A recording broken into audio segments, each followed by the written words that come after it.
Hi, this is Chris. Thank you for joining me again on my channel for another issue of Upstyle. This is process video number 2, and for today I'm using a Fast Formula 5 book, which was from Creative Memories, and it was published in 2005. And I'm going to be using a sketch that showed an element in the corner and then two border strips, one going up and one going across the page. So I'm going to switch it up and try and make it more current by using this photoplay package that's called Mad for Plaid. Actually, it's Mad for Plaid Christmas by Michelle Coleman. And I'm going to use a piece of pattern paper as my first Upstyle element.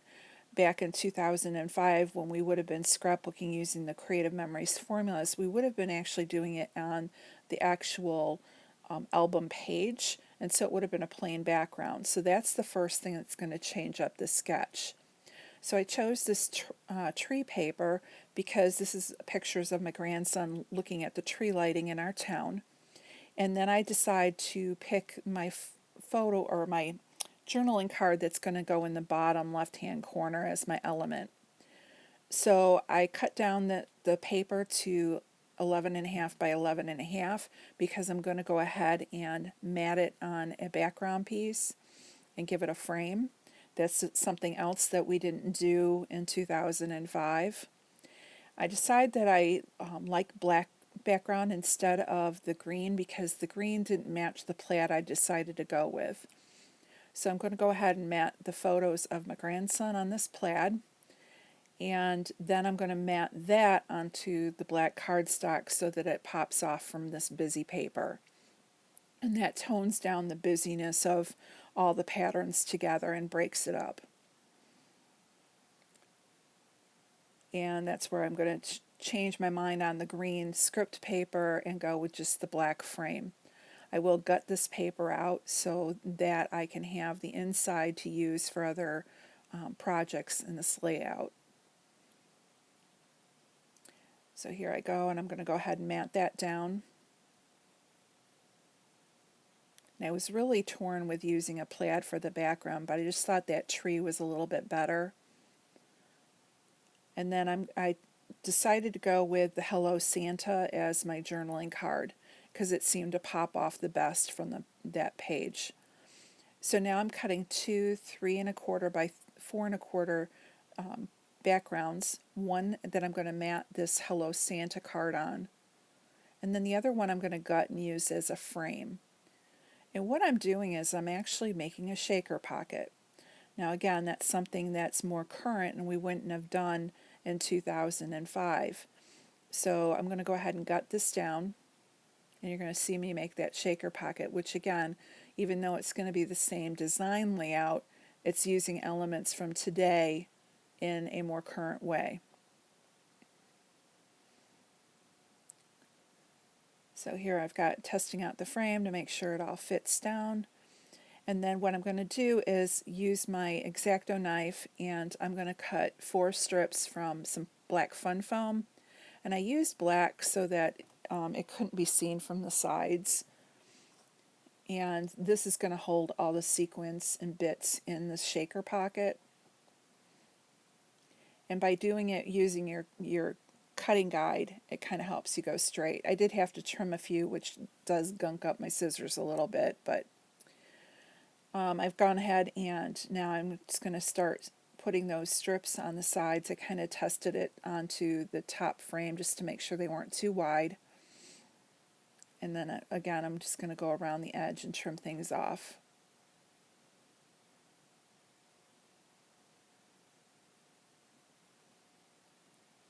And here we go. We've got one more piece to do, and then I'm just going to measure it in. And the fun foam works really great because there's no breaks in it. The sequins and the little bits won't fall out once you put it into your album. And I'm just trimming off the excess. And then I'm going to take a piece of, I'm just going to fill it now with little bits. So these are from Queen & Company. They're just little wood veneer stars. And for my shaker pockets, I glue a few of the elements down onto the back of the card just so that when it's laying flat or you're not shaking the element, you can actually see bits floating and that not everything's falling to the bottom of your card. And I'll do the same thing with the red sequins. I'll just glue 3 or 4 of them onto the background, and the rest are loose that can shake. Now the little gold ones that I'm going to throw in next, those I don't glue any down. They're just too little, and they had enough static cling that they were sticking to everything anyways.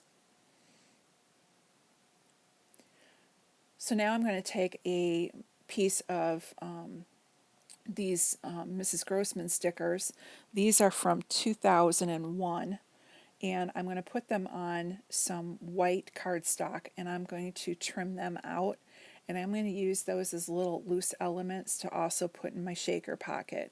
I picked out some candy canes and a little to from tag and some ornaments, and I thought this was appropriate since we were at a Christmas parade and they were throwing candy. Kind of represents the evening.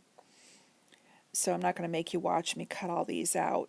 But again, this is another way that you can use up those older stickers in a new way.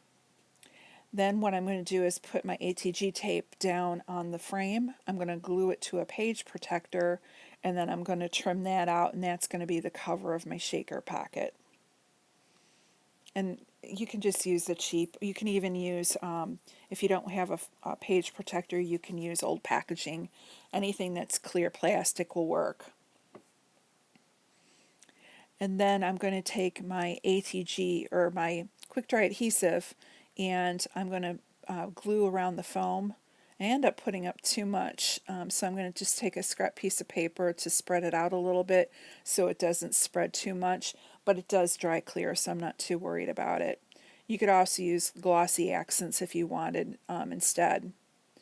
And then I'm just going to put the frame on top of it and let it set up and glue.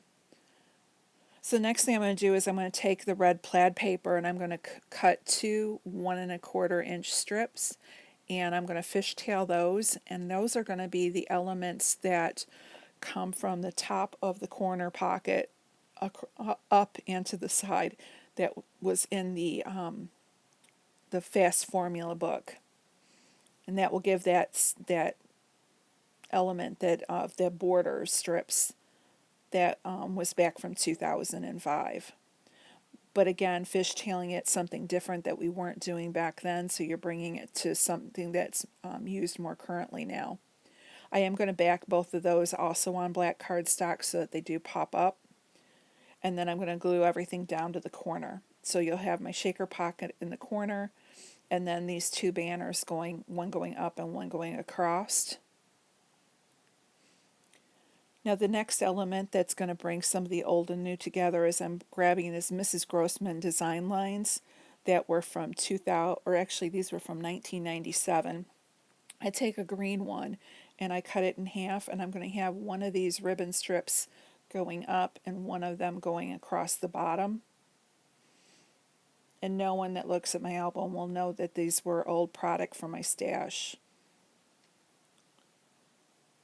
And then I'm going to take these stickers of holly, and I'm going to use these as corner stickers on each of the corners of both the shaker pockets and the photo frame. And I think they turned out cute for the photo corners. Now I'm taking my thickers.